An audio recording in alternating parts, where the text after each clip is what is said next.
কত করে কেজি? ছাদে চলে এসেছি, দেখতেই পাচ্ছেন। একটা রোদে আম শুকিয়েছি যাতে আচারে ছাতা পড়ে না যায়। আচার একটু শক্ত রাখতে চান তাহলে 2 দিন পর্যন্ত রোদে শুকিয়ে।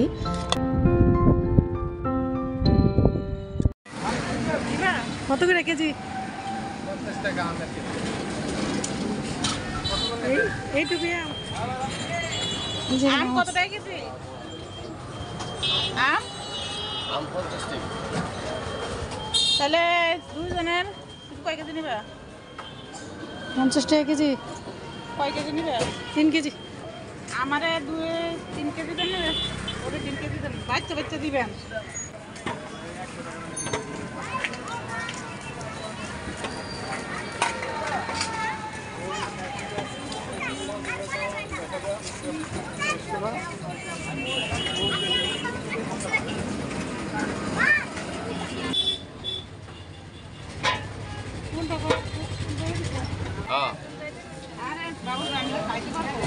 খাইতে পারবেন? দেন। কত? 20 টাকা? 15 দিন থাকলেও কিচ্ছু হবে না। দেন। ওই একটা আরেকটা ছোট আছে নাকি? হ্যালো এভরিওয়ান, আসসালামু আলাইকুম। আজকে আপনাদের সামনে আম নিয়ে হাজির হয়ে গেছি। এখানে প্রায় 3 কেজির মতো আম আছে। তো আজকে আমি 3 কেজি আমের আচার দিব। যেহেতু আমগুলো খুবই কচি, নতুন নতুন আম উঠছে, তো এই আমগুলো দিয়ে কিন্তু খুব বেশি আচার দেওয়া যাবে না। কারণ আমের আটি যদি শক্ত না হয় তাহলে সেই আমগুলো দিয়ে আচার দিলে একটু নরম হয়ে যায়। তবে কচি আমের আচার কিন্তু একটু নরম হওয়ার কারণে খেতে অনেক ভালো লাগে। আমার কাছে অবশ্য আমের ক্ষেত্রে পছন্দ অপছন্দ বলে কিছু নেই গাইস, কারণ আমার কাছে আমের আচার মানেই অসম্ভব মজার আচার। এখন আমি 3 কেজি কচি আমের আচার দিচ্ছি। আবার যখন আমের আটিটা একটু শক্ত হবে তখন আমি আরও 3 কেজি আচার দিব বলে ভাবছি ইনশাল্লাহ। তবে আপনারা যদি আমার মতো কচি আমের আচার দিতে চান তাহলে অবশ্যই কিন্তু আমগুলো একটু বড় বড় দেখে কিনবেন, যাতে মাংস বেশি থাকে। মাংসের পরিমাণটা বেশি থাকলে কিন্তু আমের আচার খেতে অনেক ভালো লাগে। আমি কিন্তু আমার জীবনে একদম প্রথম আচার বানানো শুরু করেছি আম দিয়ে। আর ওই প্রথম আচারই কিন্তু আমি একেবারে বাজিমাত করে ফেলেছি গাইস। মানে এত মজা হয়েছে সেই আচারটা, আমিও কিন্তু ভাবতে পারি নাই যে আমি প্রথমবার যে আচারটা দিব সেই আচার দিয়েই আমি একেবারে বাজিমাত করে ফেলবো। তো যাই হোক, আমি কিন্তু হলুদ সরিষাটা ব্যবহার করছি। এই সরিষাতে কিন্তু তিতার পরিমাণটা একটু কম থাকে। এখন এই সরিষাগুলোকে আমি খুব ভালো করে ধুয়ে নেব, কারণ সরিষাতে কিন্তু প্রচুর পরিমাণের বালু থাকতে পারে, সেজন্য একটু ভালো করে ধুয়ে নেব। আপনি যদি সরিষা ঢাকা থেকে কিনেন তাহলে অবশ্যই এরকম হলুদ সরিষা কেনার চেষ্টা করবেন, কারণ ঢাকা শহর থেকে কিন্তু আপনি 1 নম্বর জিনিস কখনোই খুঁজে পাবেন না। সেটা আপনি যতই চেষ্টা করেন না কেন, ঢাকা শহর থেকে 1 নম্বর জিনিস খুঁজে পাওয়া খুবই কঠিন। তবে সব ক্ষেত্রে নয়, তবে এরকম সরিষা অথবা কালিজিরা এইসব ক্ষেত্রে কিন্তু আপনি ঢাকা শহর থেকে পিওর জিনিস কখনোই খুঁজে পাবেন না। আপনারা যখন গ্রামে বেড়াতে যাবেন তখন কিন্তু এরকম ছোটো ছোটো জিনিস ইচ্ছা করলে হাতে করে নিয়ে আসতে পারেন, সেটা অনেক ভালো হয়। কারণ গ্রামগঞ্জে থেকে এসব জিনিস কিন্তু একদম পিওর পাওয়া যায়। চেষ্টা করবেন লাল সরিষা কালো সরিষা একসাথে মিক্স করে তারপর নিয়ে আসার জন্য। সব কিছু গুছিয়ে গাছিয়ে ছাদে চলে এসেছি, দেখতেই পাচ্ছেন। এখন আমি এখানে বসে আমগুলো কাটবো। প্রচণ্ড হাওয়া দিচ্ছে, প্রচুর গরমও আছে এখানে। তবে গরম আর হাওয়া দুটাই কিন্তু সমান সমান থাকার কারণে খুব বেশি কষ্ট হচ্ছে না, আমার কাছে বেশ ভালোই লাগছে। আর এরকম খোলামেলা জায়গায় বসে কাজ করার মজাই কিন্তু আলাদা।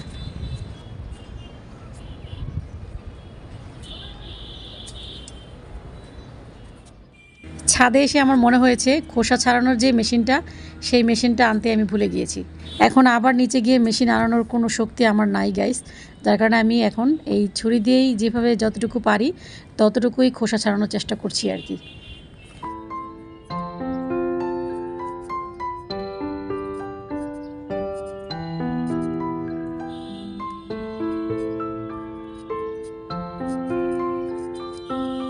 আমি আপনাদেরকে আসলে বলে বোঝাতে পারবো না যে এখানে বসে আম কেটে আমি যে কি মজা পাচ্ছি। আমার পাশে যদি আর 2-1 জন কেউ থাকতো তাহলে আরও বেশি ভালো লাগতো। তো এখানে কিন্তু আমি একেবারে একা একাই কাটছি। আবার মাঝে মাঝে একটু ভয়ও লাগছে, যেহেতু এখন প্রায় 11টা বাজে, একটু ভূতের ভয় লাগছে। আর এই টাইমটাই কিন্তু প্রচণ্ড রোদ থাকার কারণে কেউ ছাদে আসে না, যার কারণে আমি অপেক্ষা করছি যদি কেউ আসতো তাহলে অনেক ভালো হতো আমার জন্য। তো যাই হোক, কি আর করা। আমার যে খুব বেশি ভয় লাগছে তা কিন্তু না, তবে আমি মনে মনে এটা ভাবছি যে আমার আশেপাশে হয়তো ভূতেরা ঘোরাঘুরি করছে। কিন্তু দিনের বেলা থাকার কারণে আমি অনেকটা সাহস নিয়ে এখানে বসে আমগুলো কাটছি। আমার কাছে মনে হয় দিনের বেলা আমি যে কারোর সাথে মোকাবেলা করতে পারবো, আমার কোনো সমস্যা হবে না। কিন্তু রাতের বেলা আমার পক্ষে কোনোভাবেই সম্ভব না কোথাও যাওয়া। মানে রাতের বেলা আমি ভীষণ ভয় পাই। সবগুলো আমের খোসা ছাড়ানো হয়ে গেছে। এখন আমি এগুলোকে একটু চিকন চিকন করে পিস করে নেব। খুব বেশি আবার চিকন করা যাবে না, তাহলে গলে একেবারে ভর্তা হয়ে যাবে। মানে একটা সাইড থেকে আমি 3টা পিস করে কেটে নিচ্ছি, যেহেতু আমগুলো একটু বড় সাইজের। যে আমগুলো আবার অন্যান্য আমগুলো থেকে একটু বেশি বড়, সেই আমগুলো থেকে আবার 3 থেকে 4টার মতো পিস করেছি।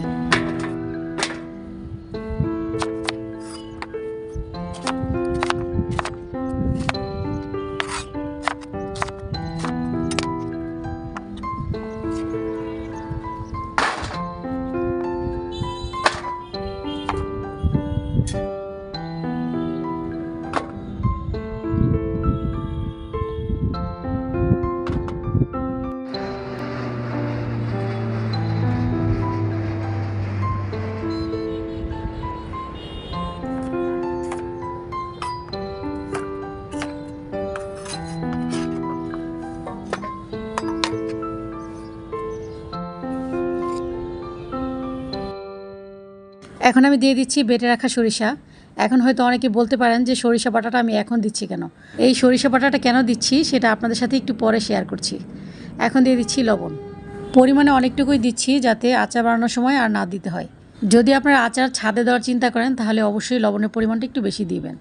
এখন দিচ্ছি হলুদের গুঁড়ো। হলুদের গুঁড়ো খুব বেশি একটা দিব না। এখানে আমি চায়ের চামচের 5 চামচ হলুদ ব্যবহার করেছি। আর এখন দিব মরিচের গুঁড়ো। এই মরিচের গুঁড়োটা আমি সবটাই দিয়ে দিব। একটু ঝালঝাল হলে আচারের স্বাদটা অনেক ভালো আসে। তবে এই ঝালটা কিন্তু আপনি আচার বানানোর পর আর খুঁজেই পাবেন না। সবগুলো উপকরণ দেওয়ার পর এখন হাত দিয়ে খুব ভালো করে মেখে নিব। লবণের পরিমাণটা আমার কাছে একটু কম লেগেছে, তাই আমি আবার আরেকটু লবণ দিয়ে দিলাম। এই যে আমি এই আমগুলোতে সরিষা থেকে শুরু করে হলুদের গুঁড়ো, মরিচের গুঁড়ো, লবণ সব কিছুই কিন্তু ব্যবহার করেছি। তার একটাই কারণ, এই সব উপকরণ দিয়ে যদি আপনি মেখে জেখে সারা দিনের জন্য একদম ঠাডা মারা রোদে রেখে দিতে পারেন, তাহলে বিশ্বাস করেন এই আমের আচারের স্বাদ আপনি অন্য কোনো আচারের সাথে তুলনা করতে পারবেন না। এই সবগুলো উপকরণ কিন্তু আমের গায়ে খুব সুন্দরভাবে সেট হবে। আর এই উপকরণগুলো যখন আমের গায়ে খুব সুন্দরভাবে সেট হবে, তখন একবার ভাবেন যে কী রকমের টেস্ট হতে পারে এই আমের আচারের। যারা কচি আমের আচার দিতে চাচ্ছেন কিন্তু আচারগুলো যাতে ভেঙে না যায় সেই চেষ্টা করছেন, তাহলে তাদেরকে আমি বলবো একদম প্রখর রোদ দিয়ে 2টা রোদে শুকাবেন। 2 দিন শুকাবেন, মানে 2 দিন পর্যন্ত যদি আপনি এই আমগুলো শুকান, তাহলে এই আমগুলো কিন্তু অনেকটা শক্ত হয়ে যাবে, তখন আচার দেওয়ার সময় আর ভেঙে যাবে না। আর আমার মতো যারা জুসি আচার খুঁজছেন, তারা কিন্তু একটা রোদ দিয়ে শুকাবেন। লবণ দিয়ে আম শুকালে আমার টেস্ট অনেক ভালো আসে। এখন আমি এই আমগুলোকে ছাদের একদম মাঝখানে নিয়ে যাচ্ছি। এখানে অনেক বেশি রোদ লাগবে, তো এখানে দিয়ে দিচ্ছি। 5 থেকে 6 মিনিট পর পর আকাশে বিমান চলাচল করছে। আমার ভীষণ ভয় লাগছে। এখন তো পৃথিবীর পরিস্থিতি খুব বেশি একটা ভালো না, এক দেশের সাথে আরেক দেশের দ্বন্দ্ব লেগে আছে।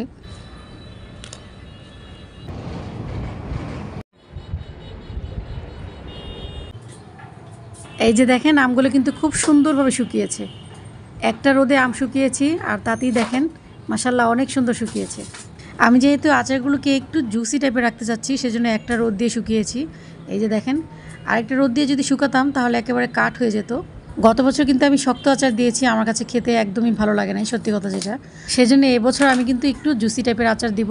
আচার যদি মাংস না থাকে তাহলে কিন্তু খেতে ভালো লাগে না। যেহেতু আম শুকিয়ে গেছে, তো এখনই আমি আচার দিয়ে দিচ্ছি। তো আচার দেওয়ার আগে আমি কিন্তু আচারের মশলাটা সবার আগে আপনাদের সাথে শেয়ার করছি।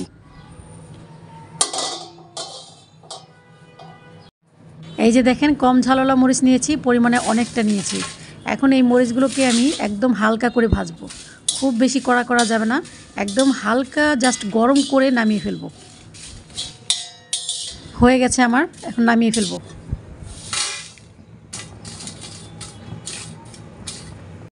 এখানে নিয়েছি গোলমরিচ,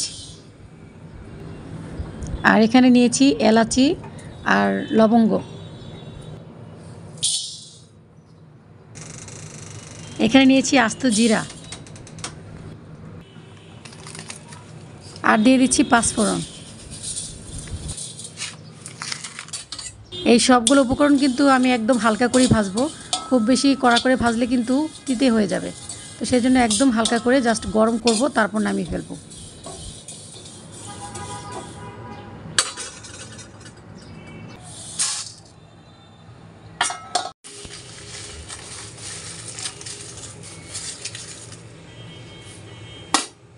এখানে আমি সাদা সরিষা বেটে নিয়েছি আর নিয়েছি রসুন।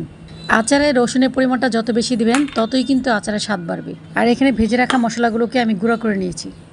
যেখানে সরিষার তেল বানাই সেখান থেকে আমি সরিষার তেল নিয়ে এসেছি, একদম খাঁটি সরিষার তেল। এই তেলের ঘ্রাণটা অস্থির একটা ঘ্রাণ, একদম পিওর একটা ঘ্রাণ। এই পিওর তেল দিয়ে আজকে আমি আচার বানাবো।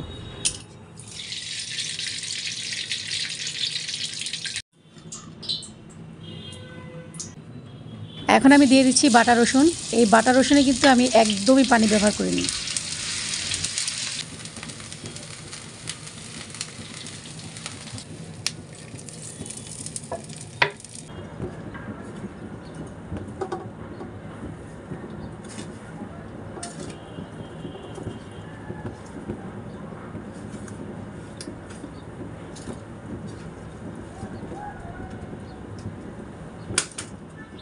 এই হাঁড়িতে আচারগুলো বানাবো, আর এই হাঁড়িতে দেখেন আচারগুলো একদম ভরে টইটুই হয়ে গেছে। ইচ্ছে করলে কিন্তু আমি এই কড়াইতে আচারগুলো বানাতে পারতাম, কিন্তু আমি চাচ্ছি যে একটু বড়সড় হাঁড়িতে, খোলামেলা হাঁড়িতে আচারগুলো বানালে খুব সুন্দরভাবে নেড়ে চেড়ে দেওয়া যাবে। বিশেষ করে সিলভারের হাঁড়িতে আচারগুলো বানালে একটু বেশি ভালো হয়, কারণ সিলভারের হাঁড়িগুলো কিন্তু একটু পাতলা থাকে, আর পাতলা থাকার কারণে কিন্তু তাপটা খুব সুন্দরভাবে লাগে। আপনি মিষ্টি আচার বানান অথবা টক আচার যেটাই বানান না কেন, সামান্য একটু চিনি আপনাকে অবশ্যই ব্যবহার করতে হবে। আমি যেহেতু টক আচার বানাচ্ছি, তো এখানে আমি প্রায় 3 চামচের মতো চিনি ব্যবহার করেছি। টক আচারের জন্য আসলে এই 3 চামচ চিনি কোনো ব্যাপার না, আরও কিছু দিতে পারলে ভালো হতো। তবে আমরা যেহেতু স্পাইসি খাবারের সাথে এই আচারটা খাবো, সেজন্য একটু টক রাখতে চাচ্ছি আর কি। এখন দিয়ে দেবো সরিষা বাটা। যেহেতু আমার আচার বানানোর পালা প্রায় শেষ, আর 10 মিনিটের মতো রাখবো আমি এই আচারটা, তো এখন আমি দিয়ে দিচ্ছি সরিষা বাটা। চুলার আঁচটা একেবারে লোতে রেখে আচার বানাতে হবে, কারণ অনেক বেশি জাল দিয়ে আচার বানালে সেই আচারের স্বাদ ভালো আসে না, আর তাছাড়া আচার কিন্তু পুড়ে ছাই হয়ে যায় নিচে থেকে। তো সেজন্য একদম অল্প আঁচ দিয়ে আচারগুলো বানাতে হবে। আর আপনি যদি অল্প আঁচ দিয়ে আচার বানান, তাহলে সেই আচার কিন্তু অনেক দিন পর্যন্ত রেখে খেতে পারবেন। আপনারা একটা জিনিস লক্ষ্য করলে দেখতে পারবেন, আমরা যখন আচারগুলো বানানো শেষ করি তখন কিন্তু আচারের বয়ামটা অনেক দিন পর্যন্ত রোদে রেখে দেই, যাতে আচারে ছাতা পড়ে না যায়, আচার নষ্ট না হয়ে যায়। সেজন্য যেই ফলটা দিয়ে আপনারা আচার বানাচ্ছেন সেই ফলের পানিটা যদি না শুকায় ভালো করে, তাহলে কিন্তু আচারের ছাতা পড়ে যায়। সেজন্য চুলায় যখন জাল করে আচারটা বানানো হয়, তখন খুব ভালোভাবে যদি একদম অল্প আঁচ দিয়ে ভালো করে জাল করে আচারটা বানানো হয়, তাহলে কিন্তু সেই আচারের স্থায়িত্ব থাকে অনেক দিন পর্যন্ত। তখন কিন্তু এক্সট্রা করে ভিনেগার দিয়ে আচারটা অনেক দিন পর্যন্ত টিকানোর কোনো প্রয়োজন হয় না। যাই হোক, আমার আচার বানানো একদম শেষ। এই যে দেখতেই পাচ্ছেন আচারটা একেবারে ভর্তা হয়ে গেছে। তবে এই ভর্তা আচারের টেস্টটা থাকবে একদম অমৃত টেস্ট। আর এই আচারটা কিন্তু আপনি একদম সাদা ভাত দিয়ে, শুধু আচার দিয়েই ভাত খেতে পারবেন। আজকে দুপুরবেলা প্রচুর বৃষ্টি পড়েছিল। এই যে দেখেন আকাশ এখনো মেঘলা আছে, এই মেঘলা হচ্ছে আবার এই সূর্য উঠছে, এরকম একটা অবস্থা হচ্ছে আজকে। তারপরেও আচারের হাঁড়িটা সাহস করে ছাদে রেখে গিয়েছিলাম 2 ঘন্টার মতো। তো 2 ঘন্টা মোটামুটি গরম হয়েছে। হালকা পাতলা গরম থাকতে থাকতেই এখন সবগুলো আচার জারে ভরে নিচ্ছি। এখানে 3 কেজি আচার, একেবারে দেখাই যাচ্ছে না মনে হচ্ছে। তো যাই হোক, আমগুলো আরেকটু ভালো করে শক্তপোক্ত হোক, আরেকটু ভালো করে আটি বাঁধুক, তারপর না হয় আবার দিব। আমি আবারও বলছি, আপনারা যারা কচি আমের আচার দিতে চান, যদি একটু শক্ত রাখতে চান, তাহলে 2 দিন পর্যন্ত রোদে শুকিয়ে তারপর আচার দিবেন। আমি কিন্তু ইচ্ছে করেই মাত্র একটা রোদ দিয়ে তারপর আচার দিয়েছি, কারণ আমি চাচ্ছিলাম যে আমার আচারগুলো একটু নরম হোক।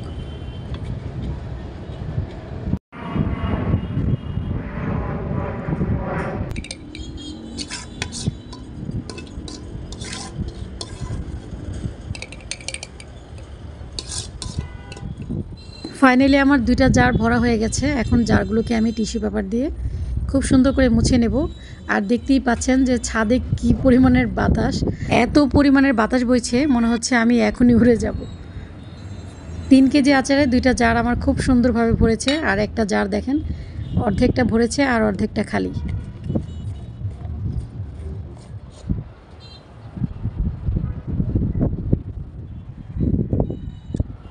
আমের আচারের ভিডিওটি আপনাদের কাছে কেমন লেগেছে অবশ্যই কিন্তু কমেন্ট করে জানাবেন। যদি ভালো লেগে থাকে তাহলে প্লিজ একটা লাইক করে দিবেন। আজ এই পর্যন্তই, ফিরে আসবো নতুন আরেকটি ব্লগ নিয়ে। সেই পর্যন্ত সবাই ভালো থাকবেন, আমাদের জন্য দোয়া করবেন। আল্লাহ হাফেজ, আসসালামু আলাইকুম।